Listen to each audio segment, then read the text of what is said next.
Hi, friend. This is Alex McRobs, founder of the Mindful Life Practice, and you're listening to the Sober Yoga Girl podcast. I'm a Canadian who moved across the world to the Middle East at age 23, and I never went back. I got sober in 2019, and I now live full-time in Bali, Indonesia. I've made it my mission to help other women around the world stop drinking, start yoga, and change their lives through my online Sober Girls Yoga community. You're not alone, and a sober life can be fun and fulfilling. Let me show you how. Hello, everyone. Welcome back to another episode of Sober Yoga Girl podcast. This is the first episode that I'm recording for a long time, for a few months actually, with a guest. And I am really excited to be sitting here with Yogi Aaron. And Yogi Aaron, I was actually saying to him before, what do you like to be introduced by? And we were talking about how he has done so much in his career from he grew up in Canada and then living in New York and founding Nude Yoga and owning Blue Osa Retreat Center in Costa Rica and now specializing in chronic pain. And it all has to do with this theme of yoga. And it's just different kind of variations of this, this pathway. And so I'm just so intrigued by everything you've done. And I'm so excited to learn more. So welcome to the podcast. Thanks for having me on, Alex. It's really cool to be able to talk with you, like that we're both in tropical climates, but so far away from each other. I know. So Aaron's in Costa Rica and he's just starting his day. Is it 7 a.m. there? It is 7 a.m. 7 a.m. So are there two time zones in Costa Rica? No, but Costa Rica is one of those erroneous countries that doesn't change the time. So we kind of like we're always consistent. Right. Yeah. Okay, that makes sense because I have a yoga teacher who's in Costa Rica on my community team, but you guys don't do daylight savings because I always thought she was 1 extra hour from Toronto, but then it becomes 2. Okay, gotcha. Yes. So it's 7 a.m. where Aaron is in Costa Rica and it is 9 p.m. in Bali. So we're like on literally other sides of the world. So that's kind of cool. Absolutely. So I was wondering, Aaron, if you could tell me a little bit about your kind of story and journey. So like, how did you come to yoga and how did you end up sort of going on this path around the Americas? I don't think I ever dreamed that I would be a yoga teacher when I was growing up. It was never like on my radar. And even when I started teaching yoga, it was never really like on my radar. I think I always was fascinated by the health and fitness world and helping people become better versions of themselves. So that was always in my DNA, but it was never really yoga.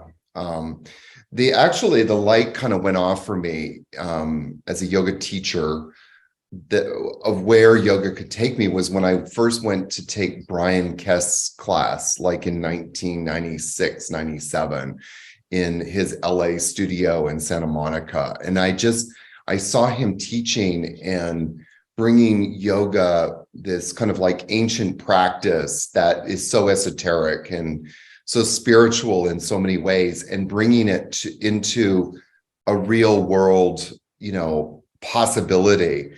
Making it applicable. And that really was like probably one of the biggest light bulb moments because I was like, I can do that and I can do it well. And ever since then, I've just kind of never really looked back.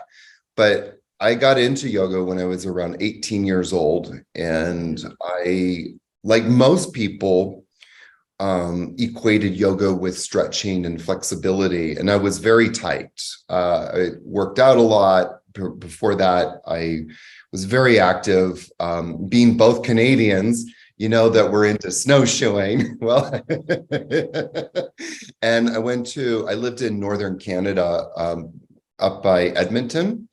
And so I was really into dog sledding and canoeing and hiking, doing these 7-day hiking trips in the Rocky Mountains. So by the time I turned 18, I was a tree planter.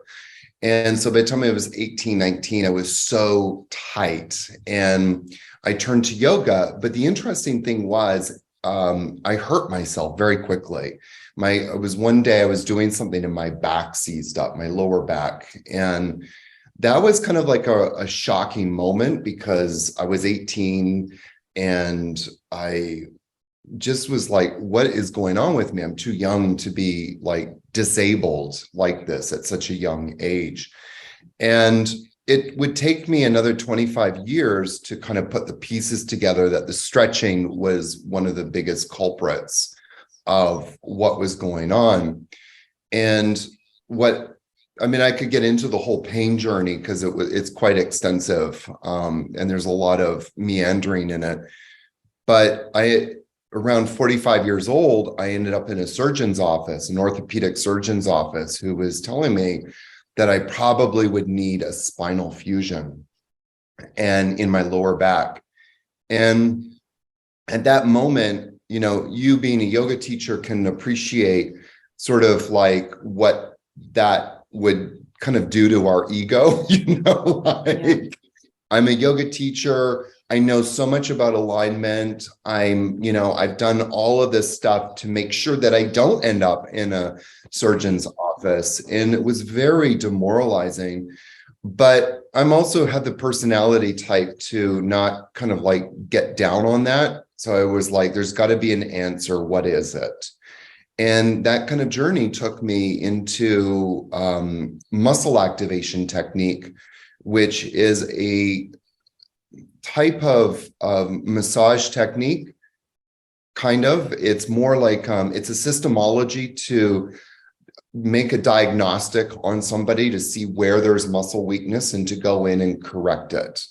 And it works at a neuromuscular level. And when I got into muscle activation technique, one of the things that I very quickly understood and experienced in my body, not just like talking about it, but actually through direct experience, was how quickly muscles shut down when we stretch them.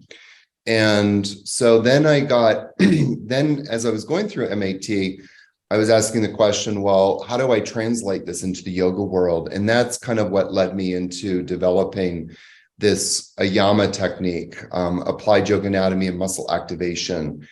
And then translating that into the yoga world because nobody was doing it at that point, and still not doing it. To my knowledge, I'm really the only one.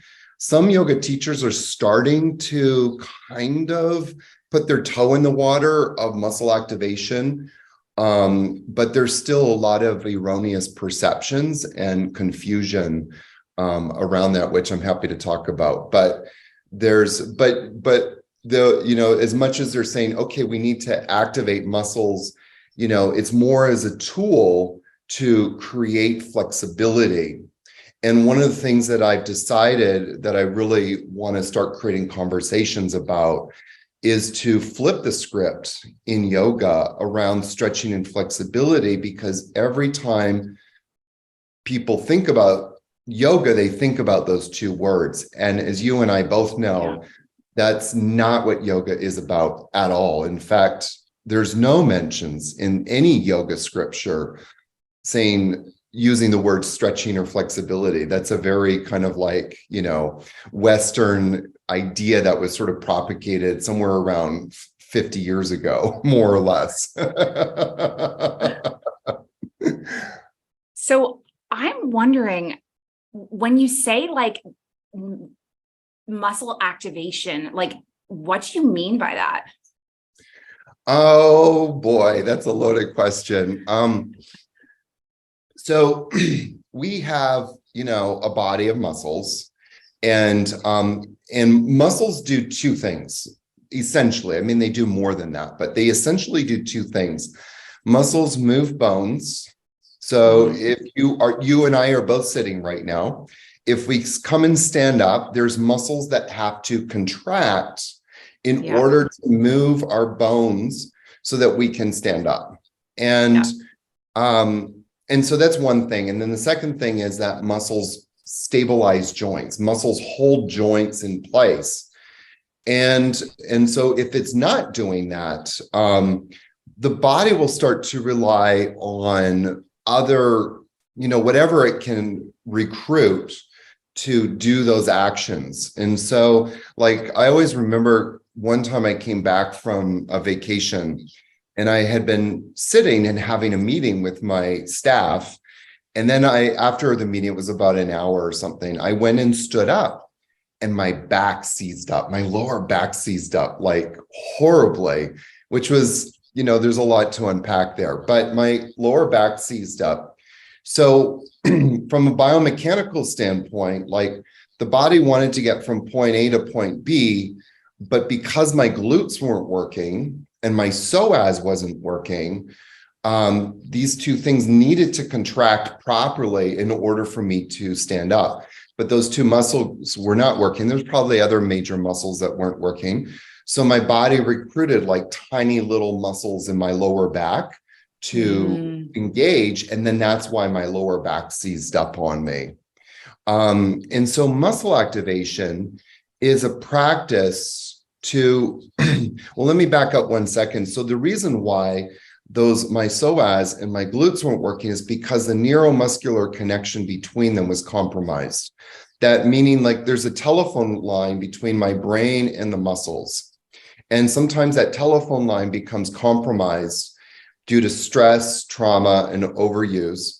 And what muscle activation is just basically going in and reminding the brain, hey, there's a muscle here, and refortifying or strengthening that connection. And when I say strengthening, it's not like strengthening, like doing a bunch of arm curls and getting your biceps strong. Like, that's not what I'm talking about. I'm talking about strengthening that connection between the brain and the muscle so that when we do get stressed out, that connection doesn't get lost. And there's many reasons why that connection gets lost, but stress is the biggest one. And, stress, as creates inflammation, and then inflammation starts to damage that nerve, literally, damage that nerve connection between the brain and the muscle. So all we're trying to do is strengthen that connection so that when the muscle needs to contract, it can contract on demand. So we create muscle activation. There's different ways to do it. My acupuncturist is a great example. He comes in and through needling, he can activate muscles.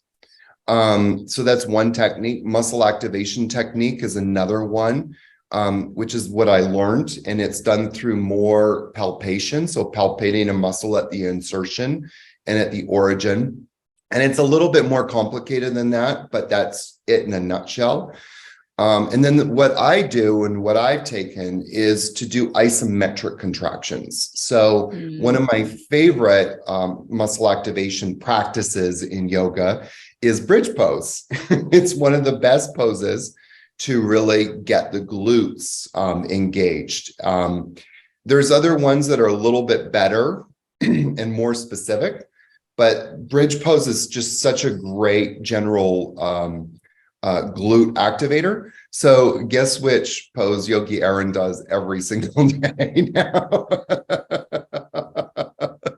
Do bridge pose. Yeah. And so you hold it for the key number is 6 seconds and do it 6 times. So we're not like, it's not like a 3-minute plank or something like that. It's just you come up, you really squeeze for 6 seconds without gritting your teeth or grinding your teeth. And then just come back down, take a breath, and then just keep repeating and do it 6 times.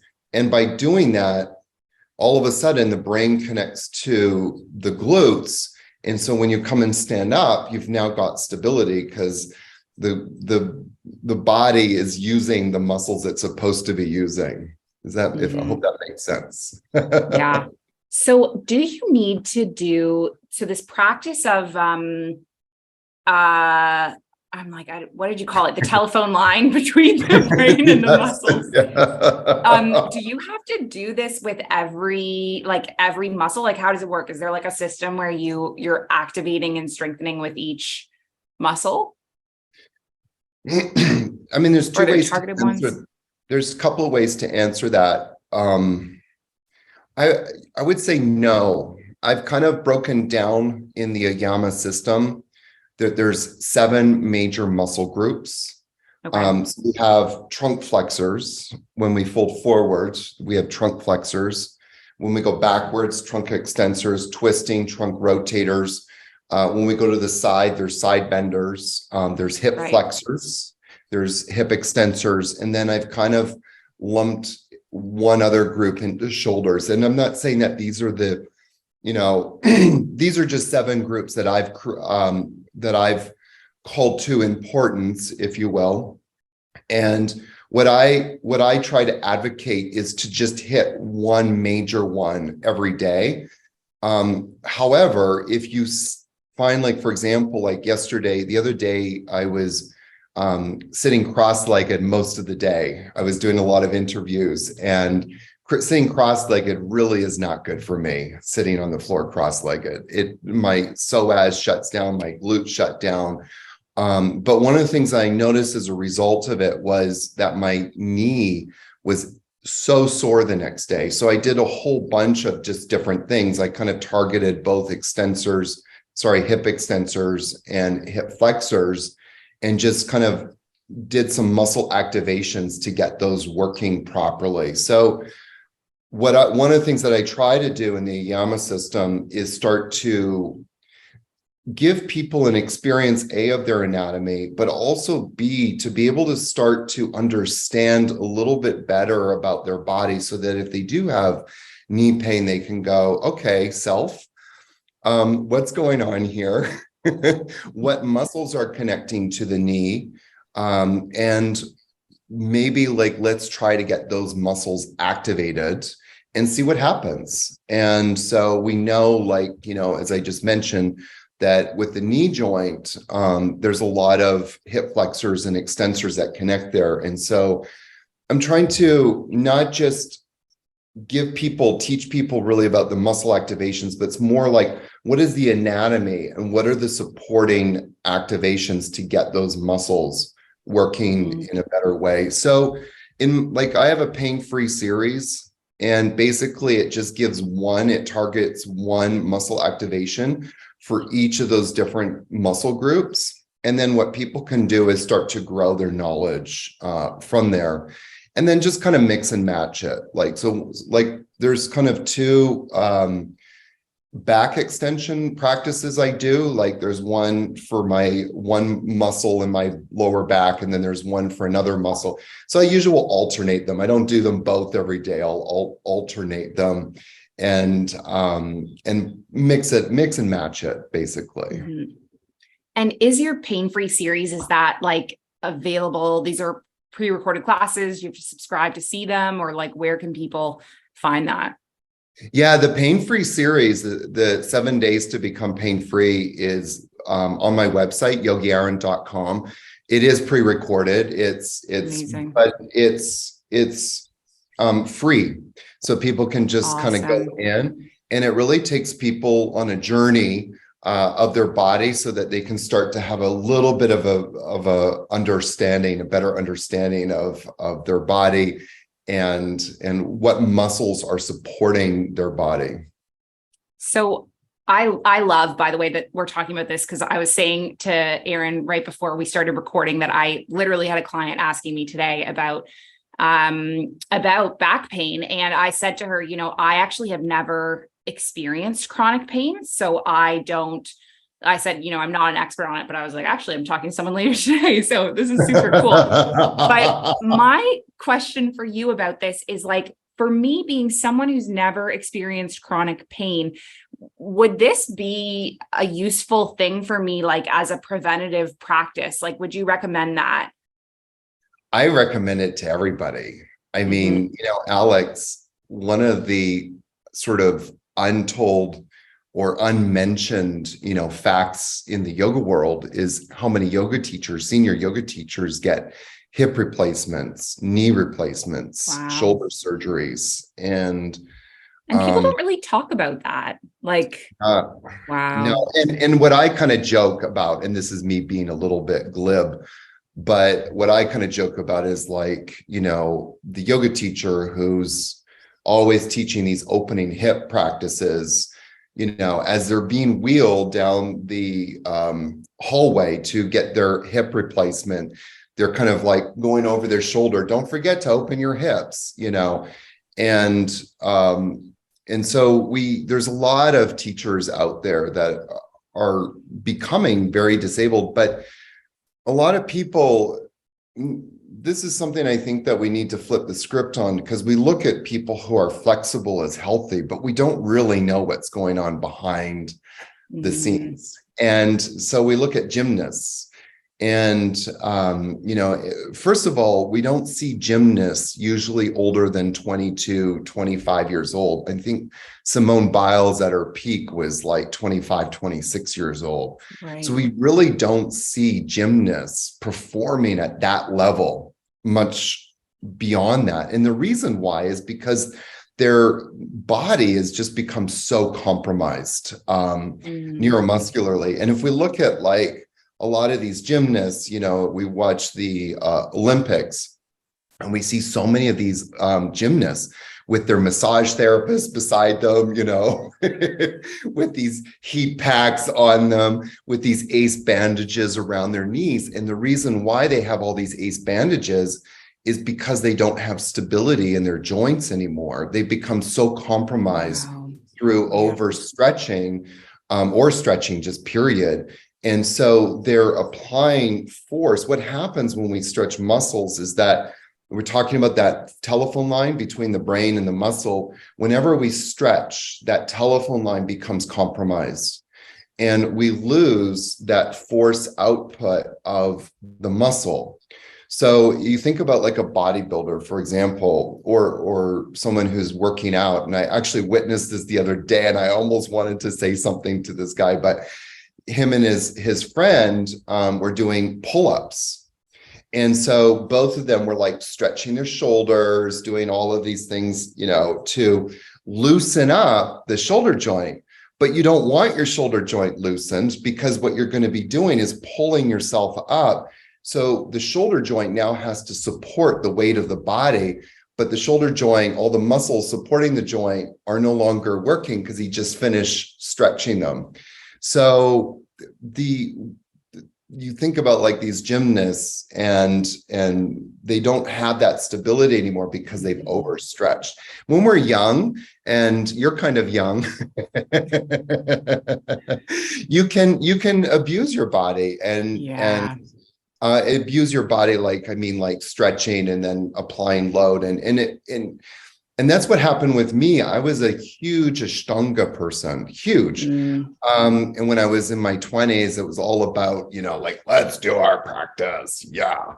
And by the time I was literally 30, my body started shutting down on me, which was actually a good thing, because that was the turning point when yoga became more of a spiritual practice for me, which is a whole other conversation. But my body just started shutting down on me. And, I would get back pain, and then I would go to my yoga teacher, and they would say, well, we need to stretch your lower back. We need to stretch those hamstrings. They're causing all of these problems. And I did that, and it just, and it would give me like some relief in the moment. But long term, it just exacerbated the issue. The issue was that my hip flexors were not engaging properly, and stretching my back muscles and stretching my hamstrings just kind of exacerbated that problem. That's so interesting. So much I took from that. And I was thinking a little bit about, my yoga teaching practice has changed a lot since I'm teaching on Zoom yoga. Like the whole thing changed. But, I started teaching yoga when I was really young. I was like 22 when I did my first YTT. And I used to just I wouldn't warm up at all. I would be teaching a class. In the middle of the class, I would just pop into some crazy pose, to demo it. And I remember people saying to me, you're going to really injure your body in the long term. And I just I didn't really, I don't think I really thought about it. And as time progressed, my whole body was like out of balance because I was demoing stuff on the right side, but not the left. You know how we do that? Like we demo on the right side and then we walk around the room on the left. Anyway, when I switched to the Zoom yoga world, it's changed so much because I have to be demoing like on the screen for people, and I end up doing a lot of the practice. Anyway, I share this because I'm just thinking to when I was a younger yoga teacher and just like jumping into poses and doing so many things, and you kind of think that you have this like fountain of youth that's like going to live forever. And I still am pretty young, like I'm 30. And so it's really great to be having this conversation and really thinking about, okay, this is my career. I'm going to be doing this for the rest of my life. And like, what things do I need to learn about or integrate into my teaching to keep my body healthy and safe so that I can do this for the rest of my life without, needing that hip or shoulder replacement. So. Yes. I mean, it's, Alex, when I ended up in the surgeon's office and then I realized like stretching was part of the culprit, that I made a decision not to teach stretching anymore. But the truth is that I actually had insight into that a few years before that. So it wasn't just like a new thing. I started to read articles, and there's been a lot of studies showing this. This isn't just me kind of like opining on this. There's actual science around this, and studies showing this. So I kind of knew that. And one of the biggest struggles that I faced for a few years is, how am I going to teach yoga if I'm not teaching stretching? And I was with a senior yoga teacher last summer, and we were teaching together, and I was just commenting to her about some students being in pain because of the way that they sequenced a yoga class. And of course, they were teaching stretching to get into wheel pose, stretching the quads and the chest and stuff.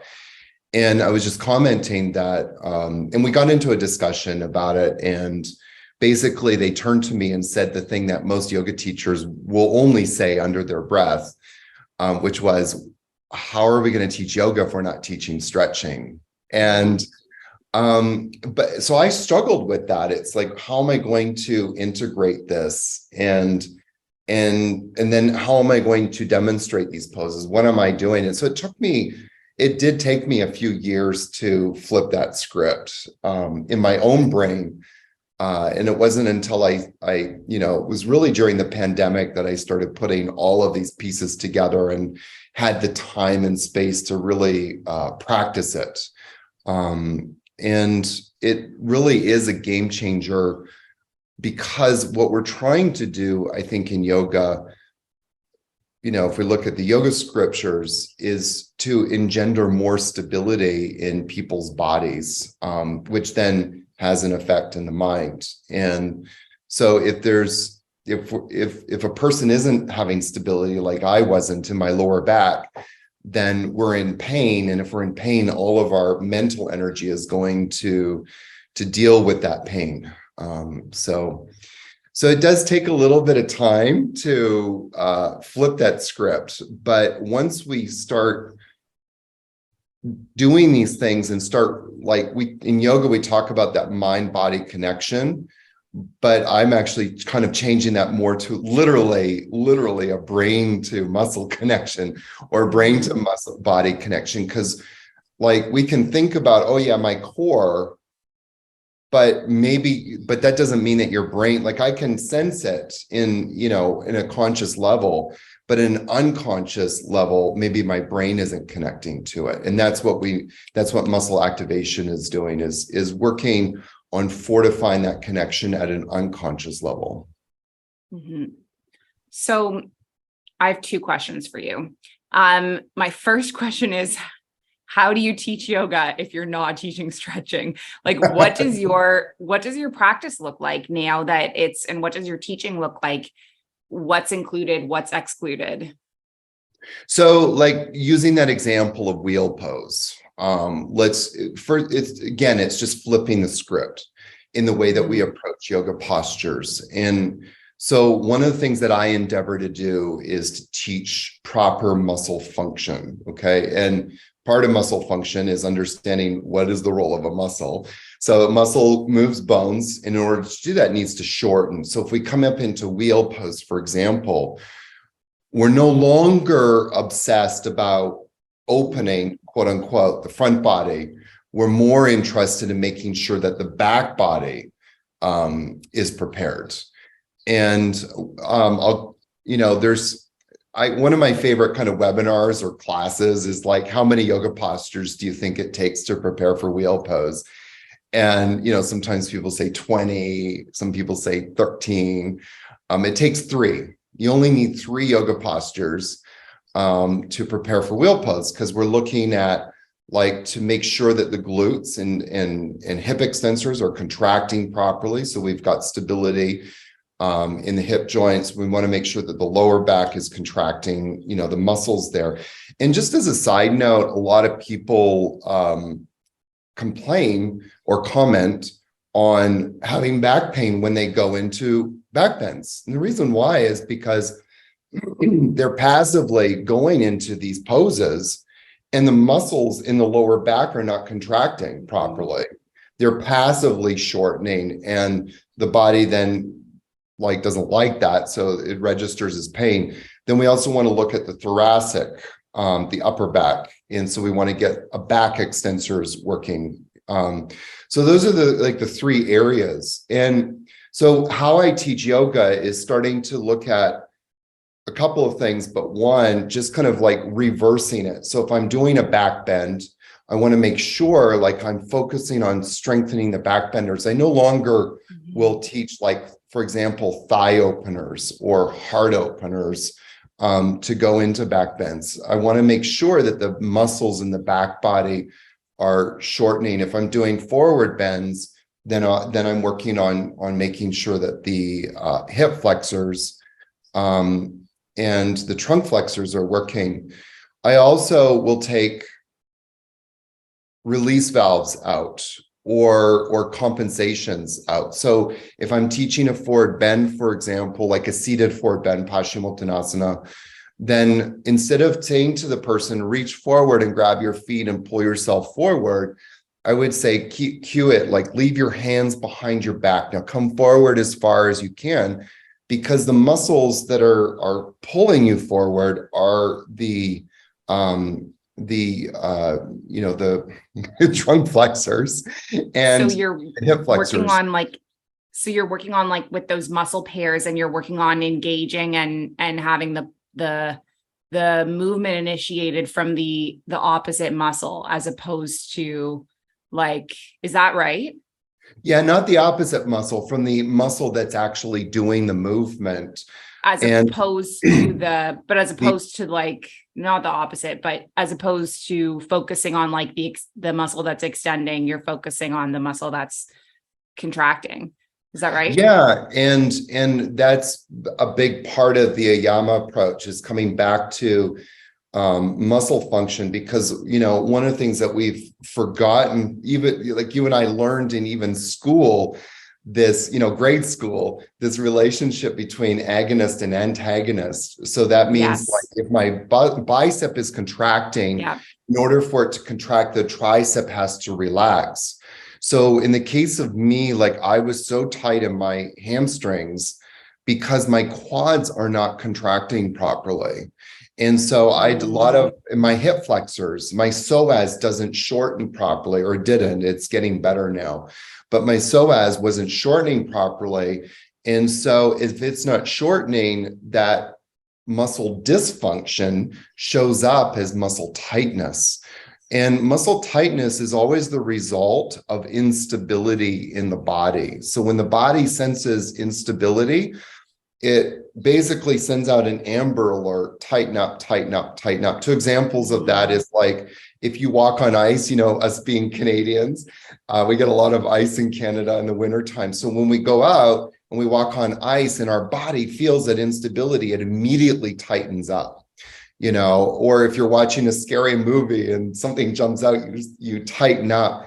And so it's a biomechanical response to the body, the brain sensing instability and trying to create some stability in those joints. So my hamstrings were tight because my body was sensing instability. And so it was like a natural protective response to making sure that my hips are trying to become more stable. What I really needed to be doing was making sure that my glutes are working, my psoas is working, my quads, more specifically rectus femoris, is working.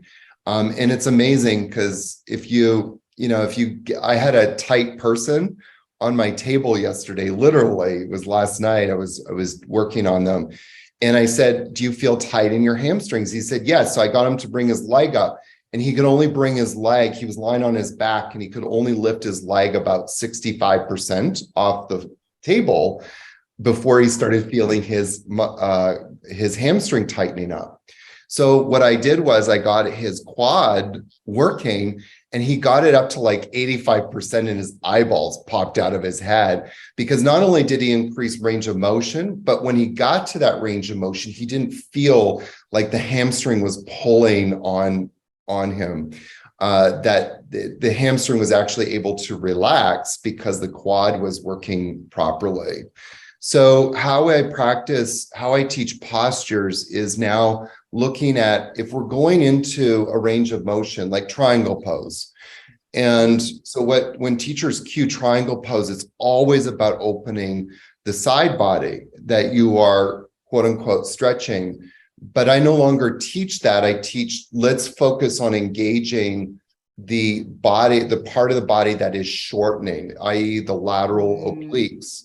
And let's focus on really squeezing them as much as you can as you're coming over, because that is actually what's supporting the body as you do that. If you look at people when they practice triangle pose, and you say, the teacher always cues it like, stick the hips out, bring the hand to the floor. And then you ask them, and I've experienced this myself because I used to play with this, and I noticed how weak I was years ago. I would lift my hand a little bit off the floor, and I couldn't do it because all of a sudden my back would seize up. Different parts of my body was trying to keep me stable. But the real stability comes from the lateral obliques and the transverse abdominis in that case. And if they're not working, then you don't have stability there. So that's kind of like how I approach it now. It's just flipping the script on the way that I teach postures, but also taking out that opportunity to, quote unquote, go further. It's no longer about going further, like reaching the hands to the feet or bringing the hand to the floor. It's more about how much can you feel those muscles engaging, and just focus on that. And don't worry about range of motion. We're no longer interested in, quote unquote, range of motion. So that makes a lot of sense. So I don't know what I was picturing. Like I was picturing not yoga, like, but it sounds like it's really a shift in, you're not changing what you're doing, but you're changing how you're doing it. Would that be right? Like you're changing the approach. You're changing the approach. We're flipping the script on the flexibility part. Flexibility is taken completely out of the equation. I no longer say to people, listen to your body. I think that's something that we need to have a conversation about in the yoga world for a lot of reasons. But I just say to people, like, bring your hands behind your back, engage your core, like if it was a seated forward bend, and then come forward. And sometimes I'll actually cue it in a way. I'll say, don't come more than 20%. And so one of the Yama principles is like, just practice going to 30% of what you think you should do or can do. Really kind of back off, work on your breath, and work on engaging more and feeling more. So that's also part of it as well, is taking out any kind of opportunity to kind of like go to your maximum flexibility. But what a lot of people experience is that when our muscles are working properly, like range of motion is not depicted on how flexible you are. it really is depicted on how much a muscle can contract. So if I bring my arm up to the sky and I can only bring the arm about 70%, people go, well, my shoulder isn't flexible. And it's like, no, that's not the reason why you can't bring your arm up. You can't bring your arm up because your muscles that are pulling your arm into extension are not contracting properly. Your serratus anterior, you have the posterior delts, you have a few other muscles, the trapezius. Those muscles are not shortening properly. And once we get those muscles to shorten properly, we have more range of motion. But I'll tell you something really fast. I had another client who's one of my best friends, actually, really good friend of mine. She's an Ayama believer. But I was actually doing the muscle activation technique. So she booked a session with me and I did MAT with her, but she's got huge problems in her left shoulder. And she is one of those people that has limited range of motion. And so I was going to work on her shoulder, but I knew that she had issues in her hips. But at the beginning of the session, I said, Harriet, bring your arm up. She wouldn't, by the way, mind if I used her name. I said, bring your arm up. And she could only do that 70%. I said, okay. And then I kind of started working on her hips, some of her trunk rotators and some of her back extensors. And I got those working really well. By the end of the session, she had her arm all the way to the floor and I never touched her shoulder. Wow. And what that told me a few things, but one of them was, again, when the body senses instability, it tightens up. Limited range of motion usually shows up as muscle tightness. And muscle tightness is a response to muscles in the body not working properly. So if we start to get the muscular system, the neuromuscular system connected, in a better way, the whole system starts working better. And it's just that, that was just recently, that story I just told you, and that blew my mind. This stuff always blows my mind because the body will always heal itself if we, give it what it needs. And if we refortify literally that brain to muscle connection. So one thing you said before was you kind of viewed it not as a yoga class. I'm very much into the yoga tradition and I really do that. Some of the muscle activations do look a little, we come up into bridge and hold it 6 seconds and, do it 6 times. I usually if I'm teaching a backbending class, any kind of class, whatever it is, I'll usually throw in these specific muscle activations. I'll usually do about 4 to 6, and I'll kind of weave them in. So if I'm doing triangle pose, for example, and I cue triangle pose a little bit differently, I always have people cross their arms. And then I'll say, if you're coming on the right side, to bring your right shoulder to your right hip bone. Now, just hold it 6 seconds and I'll do that 6 times. And then I'll say, okay, come on the last time and then bring the other hand, reach up to the sky. And so it just kind of weave these muscle activations into the practice. And it really is, it really does feel like a yoga class. I'm so interested. I've honestly learned so much. I want to send this the link to this recording to my client that I was talking to today, because I just think there's going to be so much learning and value in it. And I'm curious, I want to take one of your classes and just kind of experience how it's different. Thank you. Yeah, I have a ton of resource material in my book, Stop Stretching. There's 4 sequences at the end. I have a plethora of YouTube videos now that some are classes, some are more educational, some are very specific. We're talking about hamstrings. I have 4 hamstring videos on my YouTube channel where people can actually see the range of motion, increase without stretching the hamstring. And then I actually just released a whole series for neck. People dealing with neck pain. So there's a lot of different stuff up there that you can access. Amazing. And in your yoga teacher trainings, do you do you teach this system? Would someone learn about it? Yeah, when people do my teacher trainings, they become a Yama certified. And so there's currently in the live trainings, there's 2 levels of a Yama, which I do in the 200 hour. And then there's advanced Yama in the 300 hour, which gets more into learning how to do diagnostics with people and identify muscle weakness. So, and I am going to be working on creating some sort of course that people can do virtually as well. That is in the works, but yeah, that's a big emphasis now. What I teach is anatomy. And one of the reasons why I called it applied yoga anatomy was because so often, and I'm sure you can think back to your teacher training when you did your first teacher training, and we had probably there's kind of like 2 routes that some of us have in teacher trainings. One is like we draw in or we color in, muscle charts. Or 2, we have somebody lecture at us about anatomy. And it's very fascinating. We come out, I learned something, but we never remember it. And what I want people to do what I endeavor to do is have people like feel the anatomy alive in their body. So coming back to triangle pose, we come over and you can feel, like I say to people, like, feel those lateral obliques. Yes, I feel those lateral obliques. Yeah. So it becomes experiential. Yeah.